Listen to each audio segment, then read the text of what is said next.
Ang mensahe ay lumabas sa family group chat naming mga Perez noong 11:47 ng umaga, araw ng Martes. Anak, may desisyon na kami ng mama mo. Hindi na ka na namin susuportahan, Jericho. 29 taong gulang ka na. Panahon na para tumayo ka sa sarili mong mga paa. Nasa loob ako ng isang conference room sa BGC nang mag-vibrate ang telepono ko. 20 ehekutibo mula sa isang sikat na bangko ang nakaupo sa paligid ng mahabang mesa, naghihintay na ipagpatuloy ko ang presentasyon para sa pag-aayos ng kanilang digital infrastructure. Isang kontratang nagkakahalaga ng 2 bilyong piso. Sumulyap ako sa screen ng telepono ko. Binasa ang mensahe ni Papa. Pinanood ang sunod-sunod na pagdagsa ng mga reply. Kuya Mark, ang panganay namin, sa wakas. Matagal na rin naging palamunin yan. Bea. Ang nakababata kong kapatid, baka sakaling maghanap na siya ng totoong trabaho imbes na puro freelance tech na kalokohan. Kuya Mark, freelance tech. Tambay na may laptop, lol. Mama, mahal ka namin, Jericho. Pero ito ang makabubuti sa lahat. Kailangan mong matutong maging responsable. Bea, tough love. Kaya mo yan, kuya. Pero seryoso, ayusin mo na buhay mo. Ibinaba ko ang telepono ko nang nakataob sa mesa at bumalik sa presentasyon ko.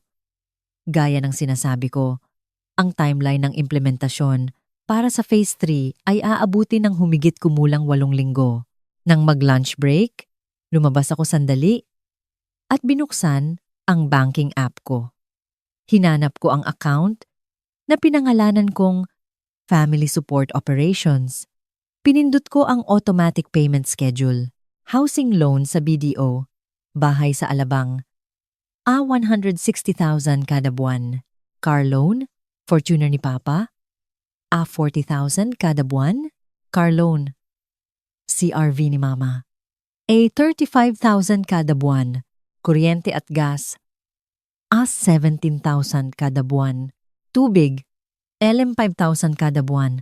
Phone plan, family postpaid 5 linya. 15,000 kada buwan. Home insurance. 21,000 kada buwan. Amilyar. At subdivision dues. Yes, 20,000 kada buwan. Kabuang buwan ang bayarin. 325,000. 5 taon ko nang binabayaran ang mga ito. 6 na buwan. Aabot sa 95. Milyong piso lahat-lahat. Akala ng mga magulang ko, sila ang nagbabayad ng sarili nilang mga bayarin. Mukhang nababawasan ang pera sa account nila. Tuwing due date, ang hindi nila alam, mabilis itong bumabalik mula sa isang corporate account na ginawa ko. Kaya nagmumukhang na-process ang bayad nila, kahit na ang pera ko talaga ang sumasalo sa lahat. Kinailangan nito ng medyo komplikadong financial structuring. Pero ginawa ko yon para mapanatili ang dignidad nila. Para hindi nila maramdaman na kaawa-awa sila. Para hindi nila malaman na ang anak nilang pinakadidismaya nila ang tanging dahilan kaya hindi pa sila napapalaya sa bahay nila. Kinansela ko ang lahat ng automatic transfers. Pagkatapos, nag-type ako ng isang salita sa family group chat. Naintindihan ko. Nagsimula ang kwentong ito 6 na taon na ang nakalipas. Noong 23 ako, nag-drop out ako sa college noong 3rd year, hindi dahil bagsak ako, kundi dahil nakabuo ako ng isang cybersecurity algorithm na gustong bilhin ng 3 magkakaibang kumpanya. Kinausap ako ng professor ko sa computer science pagkatapos ng klase isang araw. Jericho, itong ginawa mo, totoong pera ang katumbas nito. Malaking pera, sinasayang mo lang ang oras mo sa klase ko. Kung pwede ka namang magtayo ng sarili mong kumpanya, papatayin ako ng mga magulang ko kapag nag-drop out ako. Sabi ko, makaka-move on din ang mga magulang mo kapag naging matagumpay ka na. Kalahati lang ng sinabi niya ang tama. Nag-drop out ako. Ibinenta ko ang lisensya ng algorithm ko sa isang mid-size tech firm sa halagang 40 milyong piso at ginamit ko ang pera para magtayo ng sarili kong consulting company. Sa loob ng 18 buwan, kumikita na ako ng 2 milyong piso buwan-buwan sa mga kontrata. Pagdating ng 3 taon, Umaabot na sa 7 milyong piso ang net income ko kada buwan. Pero hindi naniwala ang mga magulang ko ni minsan. Tech consulting, sabi ni Papa, na nakakumpas pa ang mga daliri tuwing may nagtatanong kung anong trabaho ko, na isang magandang pakinggan na salita para sa maghapong paglalaro sa computer. Nag-drop out siya sa college. Dagdag ni Mama, na may halong hiya sa boses. Pinalaki naman namin siya ng maayos, pero ang totoo, mas simple at mas masakit ang dahilan. Hindi ako pasok sa standard nila. Si Kuya Mark ang paborito. Graduate ng law sa Ateneo, kasal sa isang doktor, may 2 anak, at may bahay sa isang sikat na subdivision. Kumikita siya ng 9 milyong piso taon-taon bilang corporate attorney at palagi niya itong ipinapamukha sa lahat. Si Bea naman ang prinsesa, marketing director sa isang ahensya, engaged sa isang banker, at panay ang post ng mga aesthetic na litrato sa Instagram tungkol sa kanyang blessed life. Kumikita siya ng nasa 4 milyong piso taon-taon at inuubos ang halos lahat ng ito para ma-maintain ang image niya. Tapos nandyan ako. College dropout, walang asawa, nakatira sa isang simpleng kondo, nagmamaneho ng 4 na taong gulang na Toyota Vios. Hindi ako mukhang matagumpay sa paningin nila, kaya para sa kanila, hindi ako matagumpay. Kahit pa kumikita ako ng halos 100 milyong piso taon-taon. Kahit pa na-feature na ako sa 3 sikat na tech magazines. Kahit pa nililipad ako ng malalaking kumpanya, papunta sa iba't ibang bansa para ayusin ang mga problema nila. Wala akong diploma, walang asawa, walang malaking bahay na may 2 garahe. Kaya ako ang kahihiyan ng pamilya. Nagsimula ang pagtulong ko sa kanila nang hindi sinasadya. 5 taon na ang nakalipas. Bumisita ako para sa Sunday family lunch nang marinig ko si Papa na may kausap sa telepono sa loob ng study room. Naiintindihan ko pong late ang bayad, sabi niya. Halatang hirap na hirap ang boses. May cutbacks po kasi sa kumpanya namin.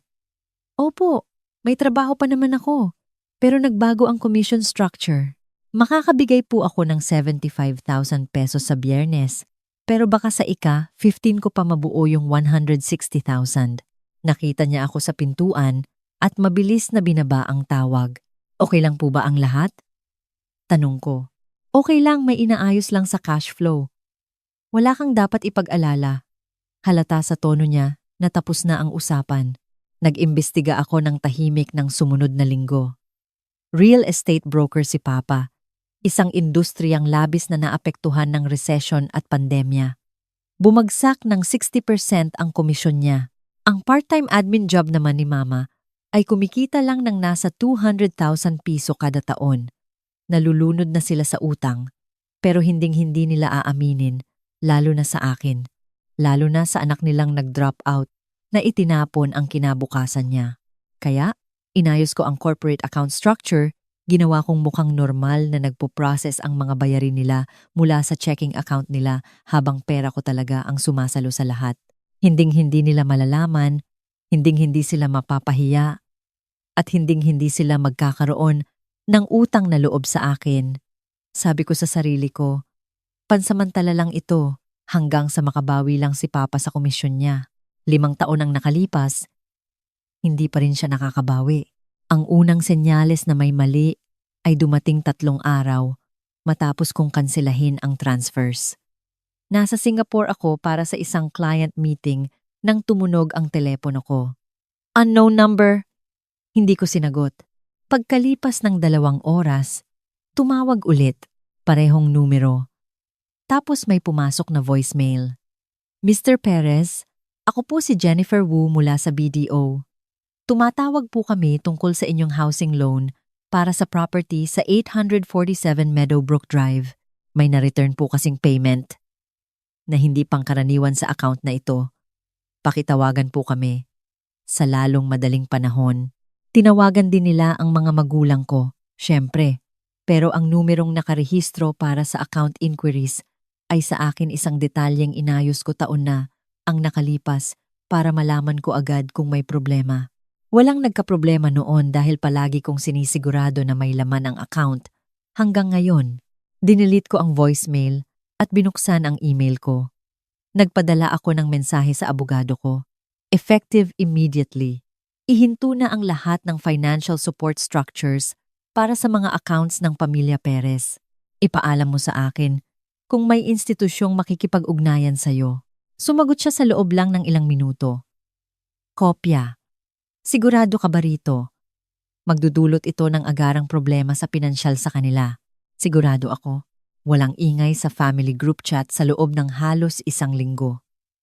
Hanggang kinagabihan ng sumunod na Lunes, sumabog ang telepono ko.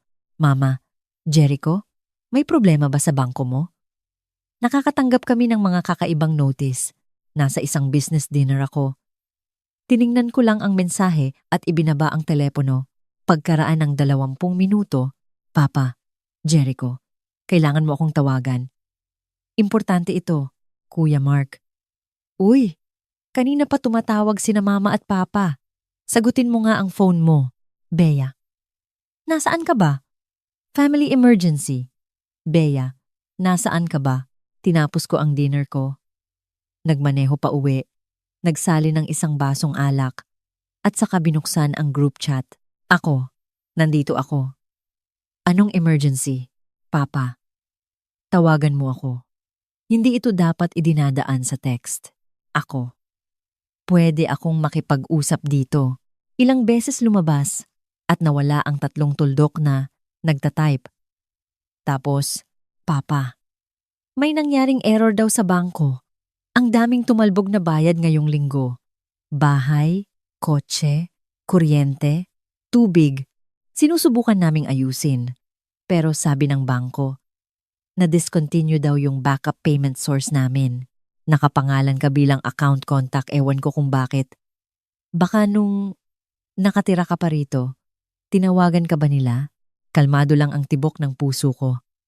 5 taon kong pinaghandaan ang sandaling ito, kahit na umaasa akong hindi ito darating. Ako.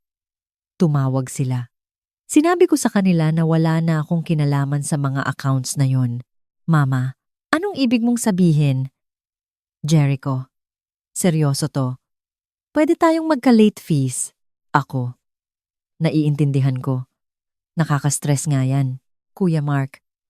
Pare, anong problema mo? Tulungan mo silang ayusin to. Ako. Hindi ko alam kung anong gusto ninyong gawin ko. Sabi ni Papa tapos na kayong suportahan ako. Kaya nagpapakatotoo na ako sa pagiging independent gaya ng gusto ninyo. Inassume ko na kayo na rin ang bahala sa sarili ninyong pananalapi. Bea, hindi ito ang oras para mag-inarte. Kailangan ni na Mama at Papa ng tulong sa ako. Sa anong partikular na bagay? Papa, Jericho, wala akong oras sa kung anumang gusto mong patunayan. May binago ka ba sa bangko? May isinara ka bang account? Uminom ako ng alak? Tiningnan ang telepono ko at inisip ang 5 taon ng mga patagong pagbabayad, 5 taon ng pang-aasar sa pagiging tech consultant ko, 5 taon ng pagpapakilala sa akin bilang anak naming nag-drop out. Ako, nagsara ako ng isang corporate account na nag-aayos ng ilang automated payments. Hindi na ito active. Mama, anong mga payments? Ako, iba't ibang bills. Pero gaya ng sabi ni Papa, tapos na kayong suportahan ako, kaya naisip ko na hindi nyo na kailangan ang partisipasyon ko sa finances ninyo. Nagkaroon ng mahabang katahimikan. Pinanood ko ang 3 tuldok na paulit-ulit na lumalabas at nawawala. Papa, anong pinagsasasabi mo? Nag-screenshot ako ng banking app ko, ang Family Support Operations account. 5 taon ng transaction history, bawat bayad sa bahay, bawat bayad sa kotse, bawat bill sa kuryente at tubig, bawat insurance, bawat isang transfer. Ipinadala ko ito sa group chat. Ako. Ang mga payments na to, ako ang nagbabayad ng housing loan ninyo. Parehong car loan, kuryente, tubig, internet, insurance, at amilyar sa loob ng 5 taon. Ang corporate account na nag-aasikaso nito ay sarado na. Kayo na ang bahala sa sarili nyo. Gaya ng gusto nyo. Natahimik ang chat. Pinanood ko ang mga scene na lumitaw sa ilalim ng mensahe ko. Mama, Papa, Kuya, Mark, Bea, walang nag-type, kahit isa, sa loob ng 6 na buong minuto. Pagkatapos, Kuya Mark, peke to. Wala kang ganitong kalaking pera. Ako, tawagan mo ang BDO at itanong mo sa kanila kung saan nanggagaling ang pambayad sa housing loan ni na mama para sa nakalipas na 60 buwan. Kukumpirmahin nila, Bea. Bakit mo to gagawin at hindi sasabihin sa kanila? Ako, dahil kailangan nila ng tulong at masyado silang ma-pride para humingi. Dahil may pakialam ako sa pamilya, kahit na ang tingin nila sa akin ay isang malaking palpak. Mama, Jericho, hindi namin sinabing palpak ka. Napatawa ako ng malakas doon. Nag-type ako. Nung nakaraang Noche Buena, sinabihan mo mismo si Tita Susan na hinahanap ko pa rin ang sarili ko habang si Kuya Mark ay asensado na. Nung fiesta, pinakilala mo ako sa mga kaibigan mo bilang yung magaling sa computer. Noong isang buwan, sinabihan ako ni Papa na kailangan ko nang magseryoso sa buhay dahil wala pa akong asawa at anak. 6 na taon ninyong ipinaramdam sa akin na ako ang kahihiyan ninyo, kaya nanahimik na lang ako, binayaran ang mga bills ninyo, at hinayaan kayong isipin na nakakaya ninyo ang lahat dahil sapat ang pagmamahal ko para protektahan ang pride ninyo. Papa, anak, hindi namin alam na nahihirapan ka rin sa pera. Hinding-hindi kami tatanggap ng pera kung alam naming kailangan mo rin. Parang pisikal na suntok sa akin ang kakapalan ng mukha ng pahayag na yon. Ako, hindi ako nahihirapan pa. Pag-aari ko ang buong building ng kondo ko. May investments akong umaabot sa 8 figura. Kumikita ako ng halos 100 milyong piso taon-taon. Okay na okay ako. Higit pa sa okay. Kuya Mark, nagmamaneho ka ng Vios. Ako. Dahil hindi ko kailangang magpatunay ng kahit ano sa kahit kanino, hindi tulad ng iba dyan. Bea, kung ganyang kakayaman, bakit ka nakatira sa maliit na kondo na yan? Ako. Penthouse to. Ako ang may-ari ng buong building. Nakatira ako sa 200 square meters dahil hindi ko kailangan ng mas malaki. Pinapaupahan ko ang ibang units. Isa na namang mahabang katahimikan. Mama, bakit hindi mo sinabi sa amin? Ako. Sinubukan ko. 6 na taon na ang nakalipas. Nang makuha ko ang una kong malaking kontrata, niyaya ko kayong kumain sa labas para mag-celebrate. Buong oras, pinagsabihan ako ni Papa na bumalik sa college dahil puputok din ang tech bubble. Binigyan ako ng lecture ni Kuya Mark tungkol sa financial stability. Tinanong ako ni Bea kung naisip ko bang maghanap ng totoong trabaho na may SSS at PhilHealth, kaya tumigil na akong subukang magpaliwanag. Tahimik ko na lang na siniguradong ayos kayo at hinayaan ko kayong isipin kung ano mang gusto ninyong isipin tungkol sa akin. Papa, magulang mo kami. Sinusubukan ka lang naming gabayan. Ako, sinusubukan nyo akong ipilit sa kung anong ideya ninyo ng tagumpay. At nung hindi ako bumagay, tinalikuran nyo na ako. Naging magulo ang mga sumunod na araw.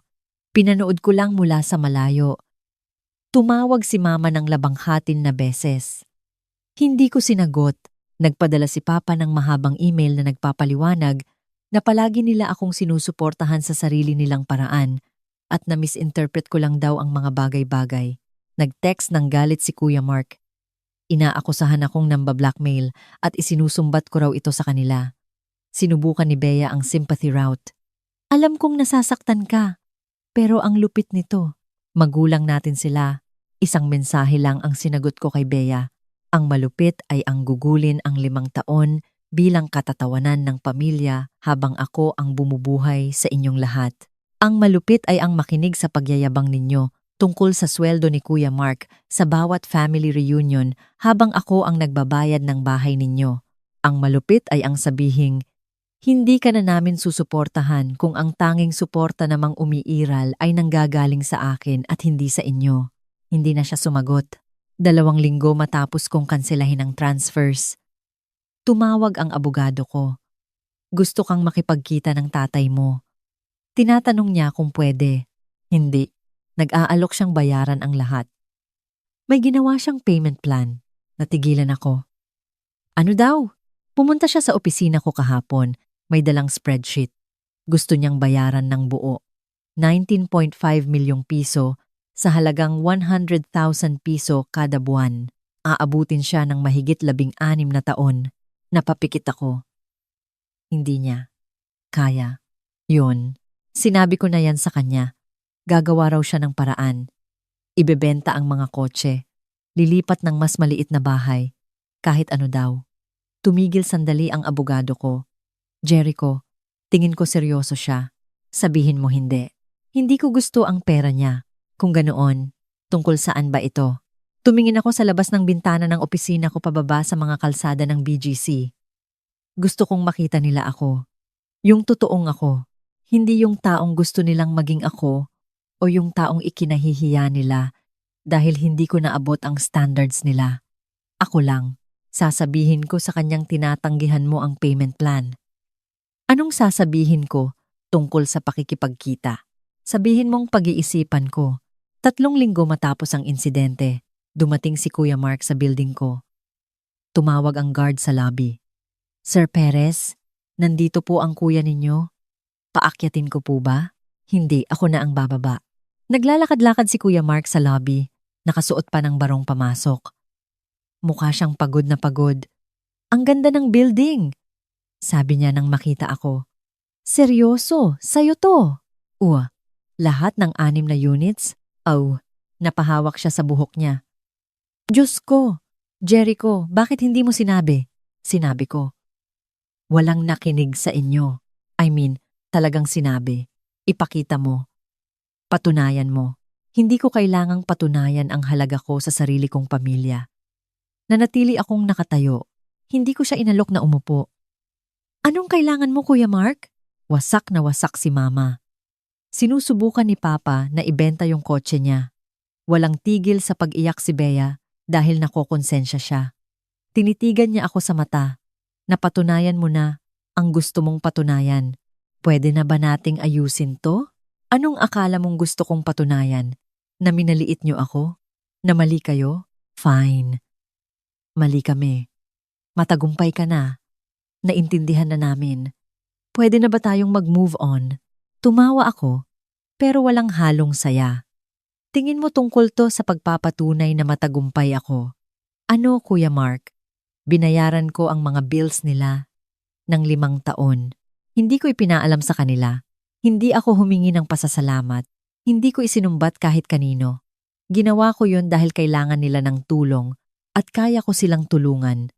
Nananatiling patag ang boses ko. At ang naging kapalit? Sinabihan nila ako sa family group chat na hindi na nila ako susuportahan. Habang pinagtatawanan niyo naman akong lahat. Hindi ito tungkol sa tagumpay.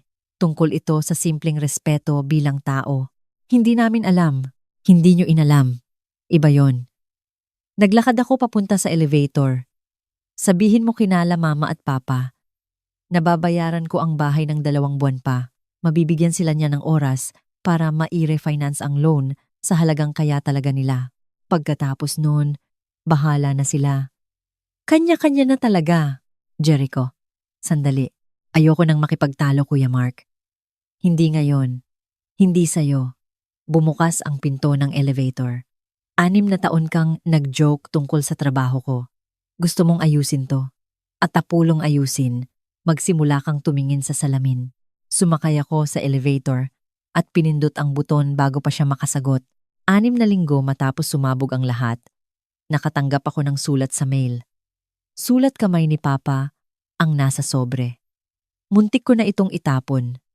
Imbes na gawing yon, nagsalin ako ng inumin at binuksan ito. Jericho, hindi ko alam kung babasahin mo ito. Hindi kita sisisihin kung hindi. Nag-usap kami ng mama mo at ng isang financial counselor ngayong linggo. Lilipat kami sa mas maliit na bahay.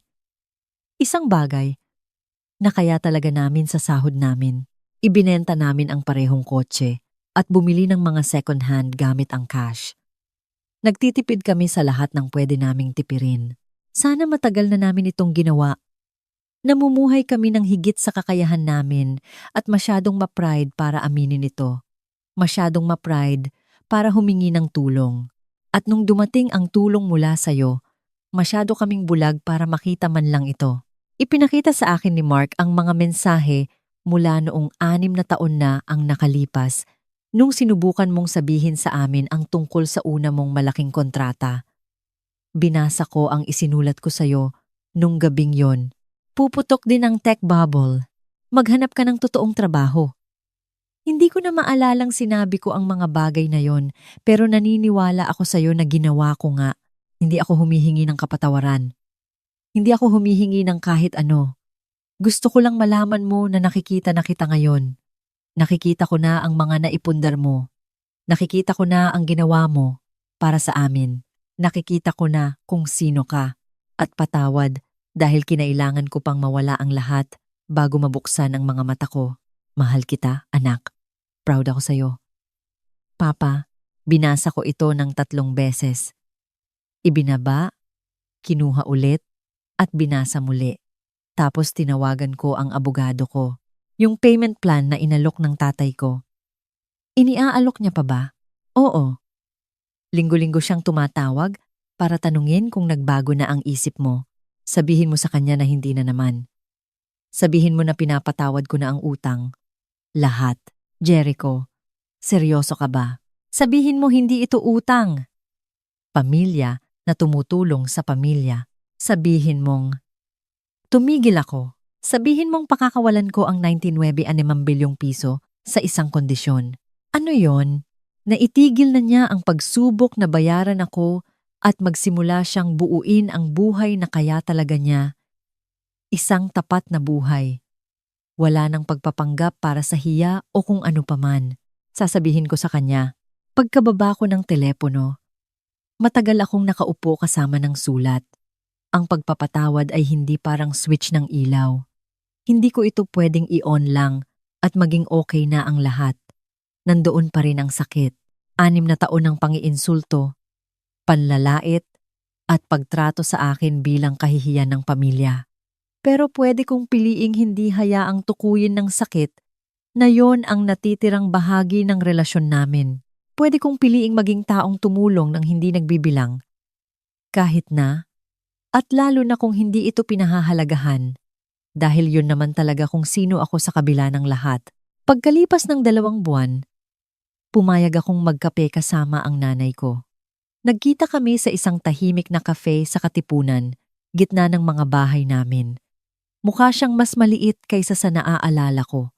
Mas matanda na i-turnover na sa amin ang bagong bahay kahapon, sabi niya. 3 kwarto, bungalow, kayang-kayang bayaran ang loan. Maganda siya. Simple. Maaliwalas. Mabuti naman. Tinulungan kami ni na Mark at Bea maglipat. Ang dami naming itinapon.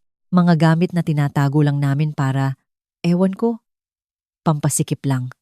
Hinalo niya ang kape niya para magmukha kaming mayaman. Hindi ako sumagot. Jericho, may kailangan akong sabihin sa'yo. Tiningnan niya ako sa mga mata.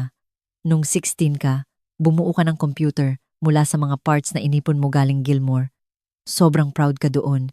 At naaalala ko ang papa mong sinasabing hindi niya maintindihan kung bakit ka nagsasayang ng pera doon kung pwede ka namang bumili ng buo na sa mall. Naaalala ko na sinubukan mong magpaliwanag na marami kang natutunan sa pagbuo noon, na mas maganda yon kaysa sa mabibili mo, na gusto mong maintindihan kung paano gumagana ang mga bagay at hindi lang puro gamit. Nanginig ang boses niya at hindi kami nakinig.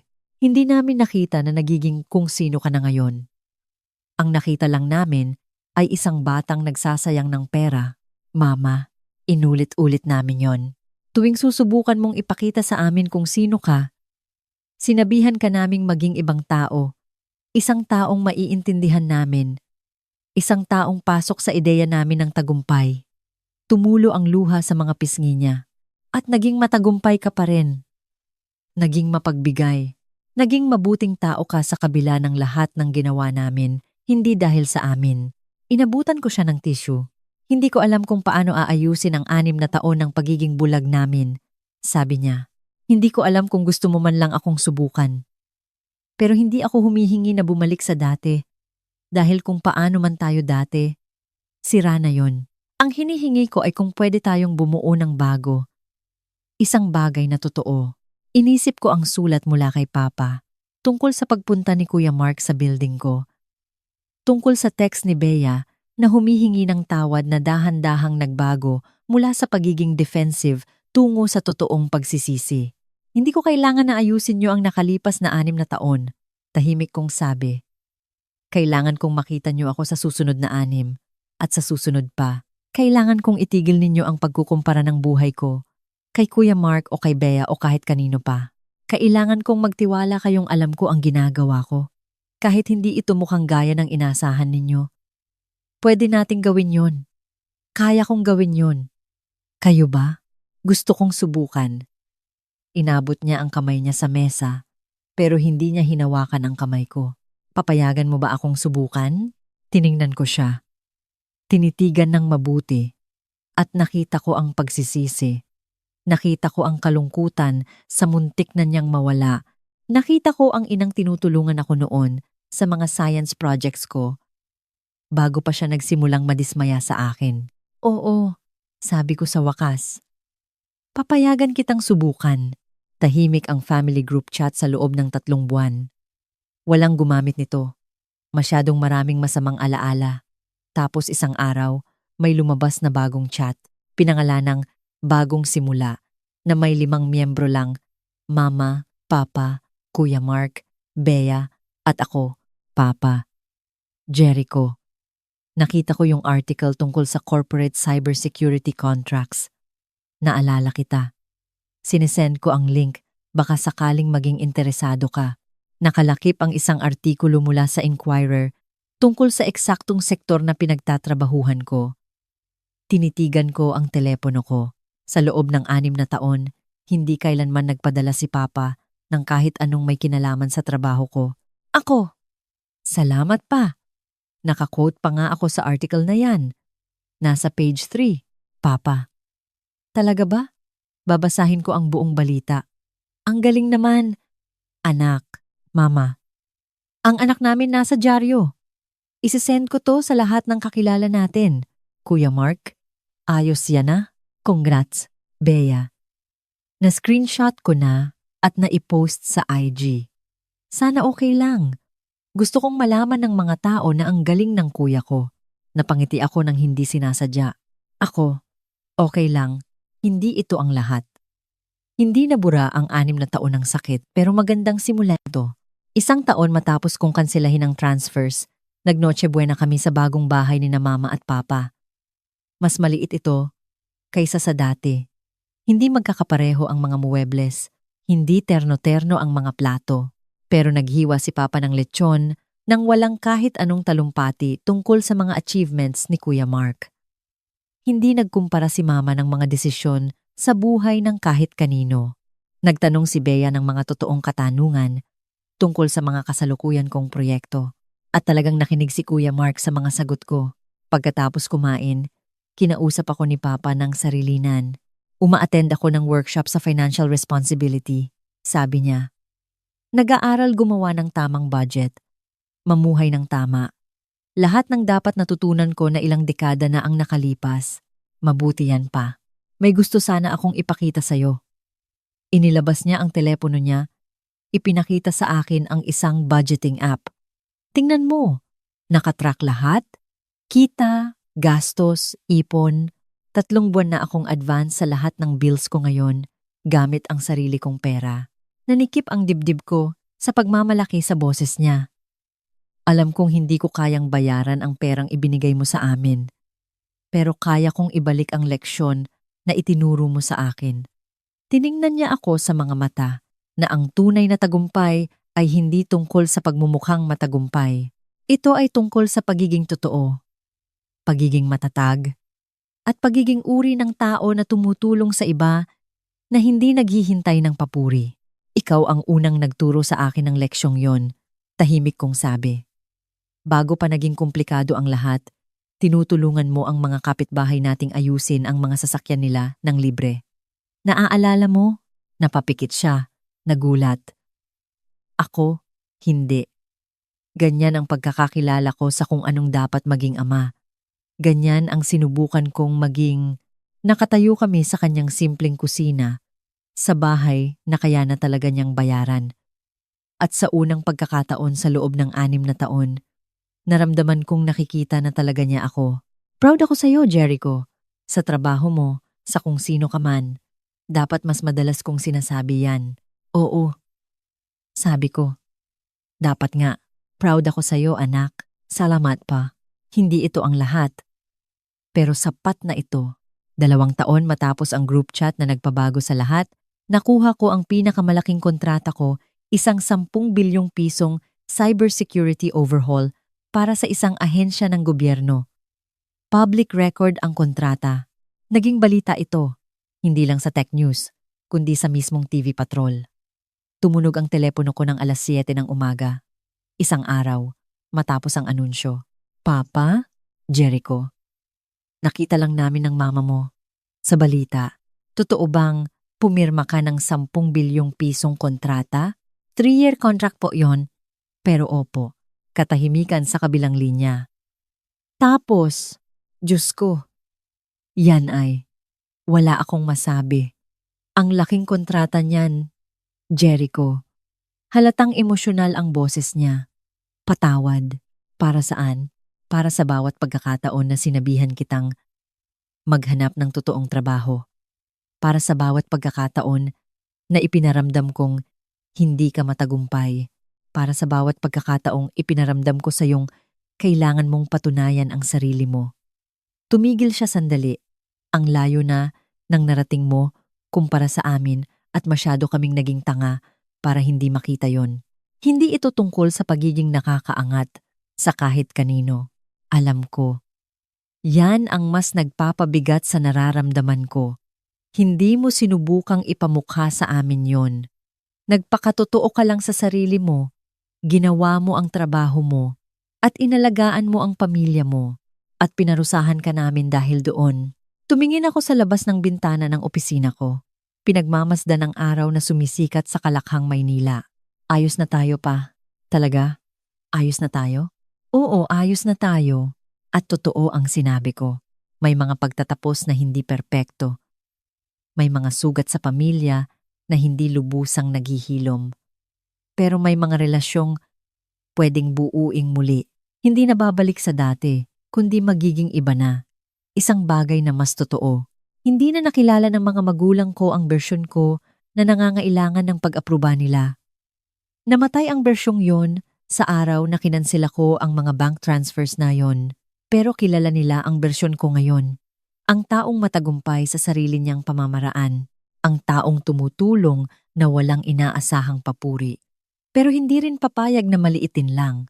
Ang taong natuto na minsan, ang pinakamalaking pagmamahal na maibibigay mo sa isang tao ay ang hayaan silang harapin ang mga kahihinatnan ng mga desisyon nila.